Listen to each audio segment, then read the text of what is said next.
Russia के president Vladimir Putin के India आने के साथ ही 2025 में एक पुरानी फोटो फिर से वायरल हो रही है। नवंबर 2001 की ये फोटो, जब अटल बिहारी वाजपेयी उन दिनों भारत के प्रधानमंत्री थे और उनके साथ मॉस्को गए थे एक नए नए बने गुजरात का चीफ मिनिस्टर नरेंद्र मोदी। 2001 दोनों लीडर्स के लिए एक टर्निंग पॉइंट था। उसी साल नरेंद्र मोदी गुजरात के चीफ मिनिस्टर के रूप में पावर में आए थे और उससे एक साल पहले व्लादिमीर पुतिन रशिया के प्रेसिडेंट बने थे।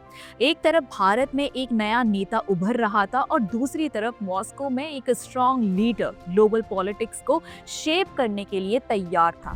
दोनों अपने अपने देशों को नए दौर में ले जा रहे थे और शायद इसीलिए उनकी पहली मुलाकात ने आगे चलकर एक ऐसे स्ट्रेटेजिक फ्रेंडशिप की नींव रखी जो आज दुनिया की सबसे मजबूत पार्टनरशिप में से एक मानी जाती है। दोस्तों, उस वक्त दुनिया 9/11 के बाद बदल रही थी और रशिया इंडिया स्ट्रेटेजिक पार्टनरशिप्स की बुनियाद उसी विजिट में रखी गई।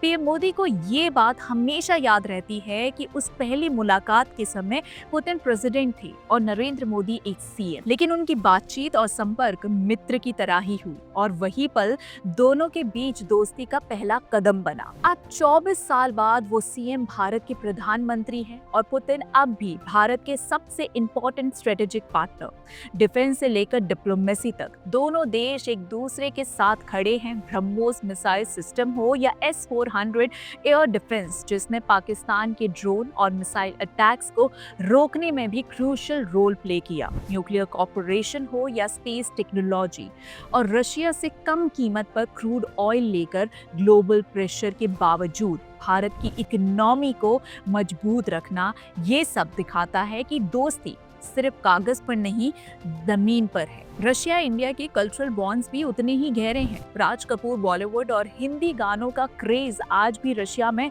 दिखता है। इस वायरल तस्वीर में 2001 का मोदी पीछे खड़े दिखते हैं, लेकिन आज वो फ्रंट सीट पर हैं और भारत की आवाज दुनिया भर में और भी बुलंद है। दोस्तों, 2001 की ये फोटो आज याद दिला रही है कि दोस्ती पुरानी है, भरोसा मजबूत है और इंडिया रशिया पार्टनरशिप का फ्यूचर अभी लिखा जा रहा है।